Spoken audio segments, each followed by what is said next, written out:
hello दिदी औ आइ कान्छी के गरेको कपाल गाउँथलीले गुड लाइट है नुहाएको ह्याडल सोल्डरले नुहाएको गरी यो ह्याडल सोल्डर भन्ने के साफ त कतिले नहुँदो रहेछ कि साह्रै जुङ्रुङ जुङ्रुङ भएर कपाल एन्टी डेन्डर स्याम्पू भनेर लिएर आएको गरी ह्याडल सोल्डर कतिले नरहेछ त्यो झमर्को हुने कपाल के भयो त नि हजुरहरूको के हुने हो र अब लगभग 80% काम भ्याइसक्यो सुन्न म त नेपालको पहिलो चलचित्र बनाउँदैछु भाइ ए नेपालमा तैँले भन्दा अगाडि कुनै मान्छेले चलचित्र बनाएको थिएन र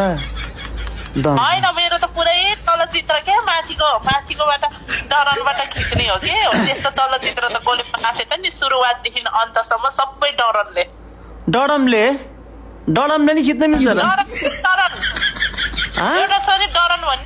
चरा जस्तो भेग उडेर माथिबाट खिच्छ के वापा बाँदरले केरा खाइ पो के अरे पाउनले के अरे च्याउ खाइ पो ह्याउ पाउँछ भने जस्तो डरन भन्ने हुन्छ के डरन भने उत्तौली गुनाकी डरन अरे म त के भन्छ डोरन डोरोन सिकाउनु पनि डोरोन मानी म त ल जेसीको भन् जेसी गर हो अब इज्जत फाल्ने काम नगर हो भनेको झन् त्यो नहुने चलचित्र बनाउने नि इज्जत फाल्ने काम हुन्छ र चलचित्र त होइन तँ कुलले ड्रोन भनेको त ए तँलाई उल्टो पारेर काट्न पनि ड्रोन भनेको त माथिबाट सबै माथिको भागमा त सिन मात्र खिच्ने हो के त्यो सिन मात्र देखाउँछस् र कसले हेर्न पाएन र कथा वस्तु विषय वस्तुहरू अलि सन्देशमूलक कामहरू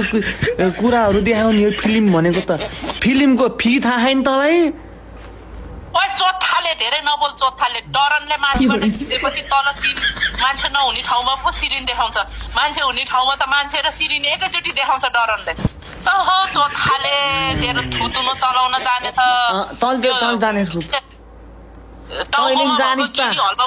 तैँले नि जानिस् त सरकारीको पैसा गुवामहरूलाई दिएर खान जानिस् त्यो मोमो पनि फ्रीमा अलकत्रो खान जानिस् त्यो कपडा पनि फ्रीमा खान जानिस् कति कराको झ्याउ लाग्दो शत्रु सबै कुरा ठिक भयो एउटा कुरा मात्रै बेठिक भयो के अलिकति टेन्सनमा पनि छु के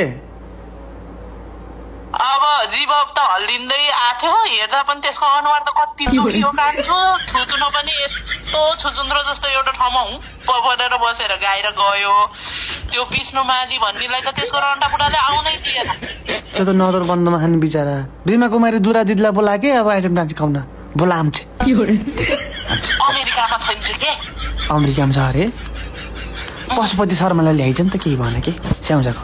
अनि केटीको सरकसर निकाल्छ त नि त्यसले केटीको सरकसर निकाल्छ त नि पशुपति शर्माले रामचन्द्र रिमाललाई बोला नि त आज रचना रिमाललाई बोला उत्तोलीको नाकी अझै या त सजेसन दिन भन्दा त बरु म त उत्तानो पारेर छपन ढुङ्गा माथि सर्लक्क नभएको चाक पनि फ्या पारेर फिजाएर सुत्छु बरु तिमीहरूलाई सजेसन दिनु भन्दा त कामै छैन